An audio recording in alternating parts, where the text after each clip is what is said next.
চণ্ডীমা। ফোনটা দেবেন না আমার, ওর জন্য হাতে দেওয়া নেই, ফোনটা চাই। গোবরা চণ্ডীতলা।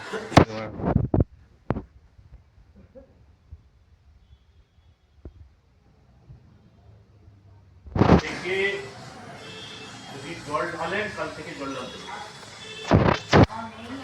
চণ্ডীতলায় চণ্ডীমায়ের মন্দির এটা নতুন নবনির্মিত হয়েছে।